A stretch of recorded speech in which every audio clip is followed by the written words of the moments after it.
땀장 너머 교회 등록교인 공부 23문입니다. 23문 예수 그리스도가 왜 유일한 위로입니까? 앞서 우리는 3문에서 이 질문을 이미 살펴봤습니다. 자, 여기에서는 문맥을 따라서 다시 한번 이 질문을 살펴보도록 하죠. 그리스도가 왜 유일한 위로입니까? 예수 그리스도만이 하나님의 진노를 잠재우고 하나님과 우리 사이를 화목케 하며 우리를 죄와 그 죄의 형벌에서 구원할 수 있기 때문입니다.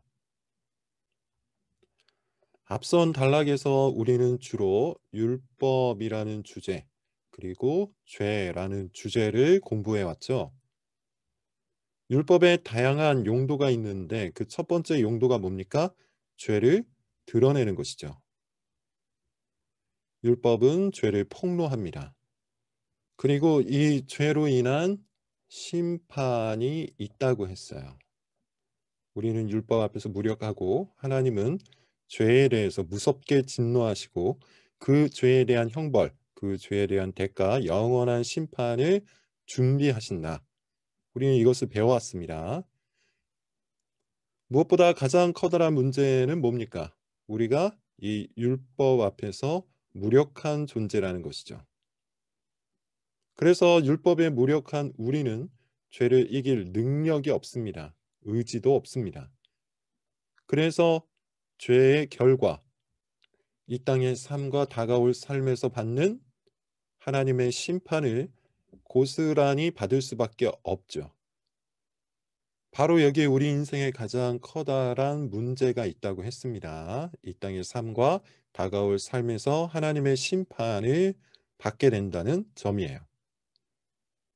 만약에 이야기가 이와 같이 끝나버린다면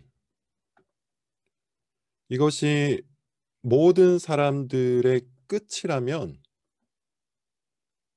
영원한 죽음이 다가오고 있다는 사실 앞에서 불안, 공포, 염려, 그리고 이것으로 인해서 찾아오는 각종 중독에 시달리며 이 땅 안에서 살아가면 되는 것이죠. 할 수만 있다면 이것을 무마시키기 위해 온갖 쾌락을 추구하면서 그냥 그렇게 살면 될 겁니다. 사실 불신자들은 이런 비슷한 삶을 살아가죠. 불안과 공포와 염려, 그리고 이것을 잠재울 수 있는 쾌락에 중독되어서 그렇게 살아갑니다. 그들의 양심은 율법의 정죄에서 회피할 수 없고 그들에게는 하나님의 심판을 회피할 능력이 없기 때문이죠. 그러나 이야기는 여기서 끝이 아닙니다. 한 가지 이야기가 더 있습니다. 그 이야기는 구원자 이야기예요. 우리는 그런 상태에 놓여져 있기 때문에, 그런 운명에 처해 있기 때문에 반드시 구원자가 필요한 존재예요. 우리를 구원해 줄 수 있는 구원자. 그것이 절대적으로 필요한 존재라는 것이죠.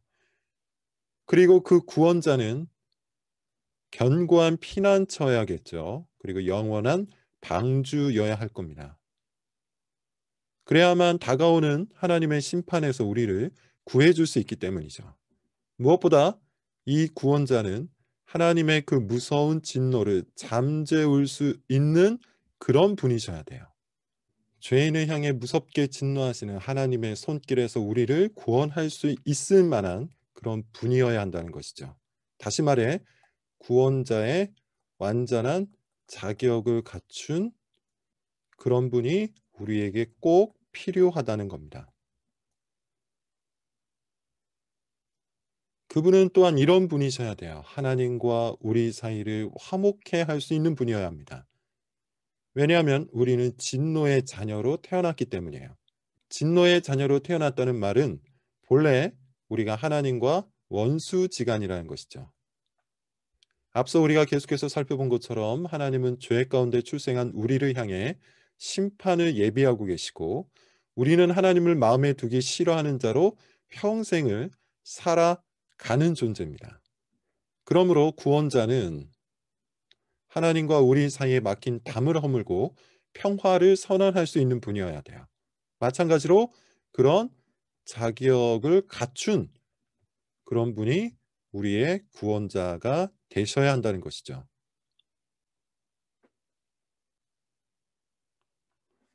자, 그렇다면 이 모든 자격을 갖춘 자, 이 모든 조건을 갖춘 자, 이 모든 조건을 갖추고 이 모든 사역을 행하실 수 있는 분, 그분이 누굽니까?